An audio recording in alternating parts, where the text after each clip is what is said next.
सर्वप्रथम दिलगिरी व्यक्त करते की आम्हाला सराटीतून यायला उशीर झाला आणि पण त्याचं कारणही तसंच होतं. एक कुटुंब होतं वाघमोडे परिवार काकी गावामध्ये. त्यांचा एक 40 वर्षाचा मुलगा मयत पावला. त्याच्यामुळे आम्हाला त्यांना भेट देणं गरजेचं होतं म्हणून आम्ही तिथे गेलो. तिथे निघायला थोडा उशीर झाला कारण त्याला एक कुटुंब खूप मोठं होतं तिचं. सगळ्यांना भेटून म्हणजे आम्हाला अक्षरशः मला पण पाय तिथून निघत नव्हतं. सगळं लहान मुलं होती. खरं तर आज आपण सर्वजण इथे आज जमलेलो आहोत. मी इथे येताना विचार करत होते गाडीतून येताना की कधी कधी परमेश्वर असो देवी असो आपल्याला आयुष्यामध्ये अशा वळणावरती येऊन ठेवतात की आपल्याला काही कठोर निर्णय घ्यावे लागतात.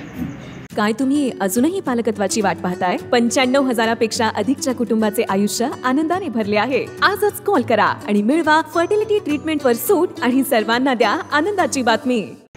हा काळ खरं तर सर्वांसाठी खूप संवेदनशील आहे, खूप दुःखदायक आहे. आणि जे काही झालं मी म्हणत नाही की हे फक्त आमच्या कुटुंबामध्ये झालेलं आहे. आपण सर्वजण तुम्ही सर्वजण आमच्या कुटुंबाचे एक भाग आहात आणि ज्या वेदना आम्हाला आज होत आहेत त्याच वेदना तुम्हाला देखील होत आहेत. आणि म्हणूनच ते आज तुम्ही आपण एकमेकांचं समदुःख इथे समजून घेण्याकरता खरं तर इथे आज आपण ही बैठक घेतलेली आहे. त्याच्यामध्ये ना कुठे आपल्याला कुणाला विरोध करायचा आहे किंवा आपल्याला कुठली वेगळी भूमिका घ्यायची आहे अशातला भाग नाहीये किंवा हेतू देखील नाही आहे. शेवटी कुटुंब म्हणलं की भांड्याला भांडं लागणार. तुम्ही सर्वांना हे जाणता प्रत्येक कुटुंबामध्ये ह्या गोष्टी होत असतात. असं कुठलंही कुटुंब अपवाद नाहीये की त्या कुटुंबामध्ये अशा काही गोष्टी घडलेल्या नाहीये.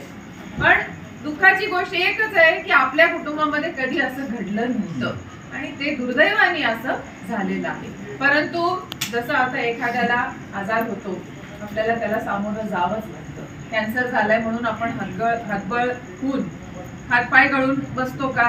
नाही बसत. आपण त्याच्यावरती मात करायचा 100% प्रयत्न करायचा असतो आणि तो आपण सर्वजण करणार आहोत. ओके. आज या क्षणी मी आणि बापूसाहेबांनी आम्ही ठरवलं की आपण सर्वांना एकत्र येऊन आपण सर्वांनी आपली भेट घ्यावी. सगळेजण आहेत आपण की आम्ही असा विचार केला की आपल्या घरामध्ये आज इथे बसलेले प्रत्येक जण इथे असतील सगळ्यांच्या घरी वडीलधारी आहेत का नाही? कोणाच्या घरात वडीलधारी नाही आहेत मला सांगा? सगळ्यांच्या घरात आहे. कोणाच्याकडे आजी आहे, कोणाच्याकडे वडील आहेत, कोणाच्याकडे आजोबा आहेत, कोणाकडे चुलता आहे, कोणाकडे चुलती आहे, सगळ्यांच्याकडे आहे. मग माझा आणि बापूसाहेबांचा विचार असा झाला की आपल्या घरामध्ये जे वडीलधारी आहेत जसं माझ्या आधीच्या भाऊंनी सांगितलं की आपली आज ओळख जी आज आहे ही काटेवाडीची जी ओळख आहे किंवा बारामतीची मी म्हणेन जी ओळख आहे जेव्हा आपण बाहेर जातो, बाहेरगावी जातो, परदेशात जातो, इतर ठिकाणी जातो तिथे तुम्हा सर्वांना त्याचा अनुभव आलेला असेल की तुम्ही जरी म्हणाला तुम्ही की आम्ही बारामतीहून आलो, अच्छा शरद पवारांच्या गावातून आला का? हे तोंडाच्या म्हणजे त्यांचे विरोधक देखील हे असं बोलतात. मग कुठल्याही पक्षाचे ते असतील पहिलं नाव कोणाचं काढतात? साहेबांचं नाव काढतात. आणि ह्याच्यात काही अतिशयोक्ती नाहीये किंवा ह्याच्यात आपण काही चुकीचं सांगतोय अशातला पण भाग नाही.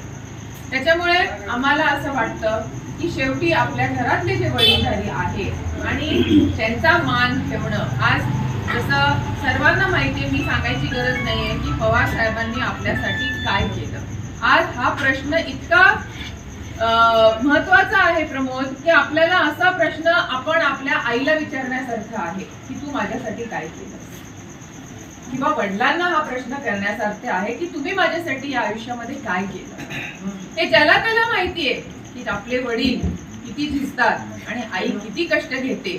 मग आई आज जरा दुखावली आहे किंवा ती आजारी आहे किंवा ती काही काम करू शकत नाही घरामध्ये, मग हा प्रश्न तुम्ही तुमच्या आईला करणार का किंवा करावा का?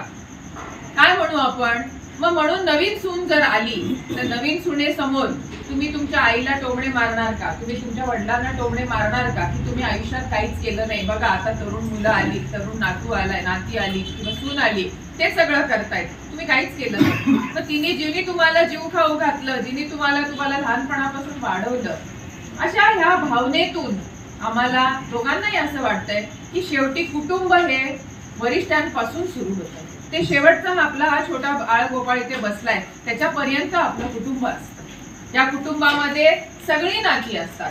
आजी असतात, आजोबा असतात, काका असतो, मामा असतो, चुलता असतो, चुलती असते, सगळी नाती असतात आणि ही सगळी नाती घेऊनच आपल्याला एकत्र जावं लागतं.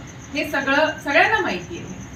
त्याच्यामुळे आज जे आपण ही बैठक इथे घेतलेली आहे, मी सर्व पक्षीय जे आज पक्षाचे इथे आलेले आहेत, तुमचं सर्वप्रथम मी सर्वांचं कौतुक करते, अभिनंदन करते की आपण सर्वांनी साहेबांच्या पाठीशी खंबीरपणे उभं राहायचं जो एक निर्णय घेतलेला आहे.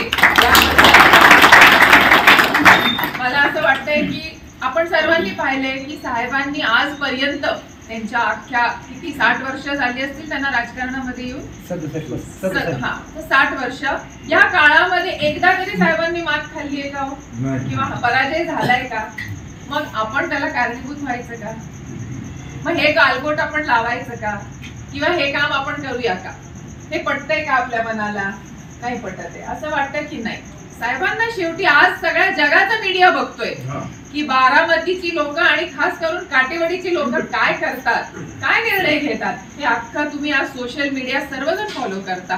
सर्वांचं लक्ष लागून द्यायचं. कोण आलं आपल्या ह्याच्यामध्ये, कुठून आलं, कोणाला त्याच्यामध्ये यश मिळतंय, हा मुद्दाच नाहीये आपला. आपल्याला एवढंच आहे की आपल्याला फक्त साहेबांना विजयी करून दाखवायचं. आणि विजयी करायचं असेल तर त्याच्यासाठी त्यांनी आमच्या घरामध्ये, आपण सर्वजण जाणता की पवार कुटुंब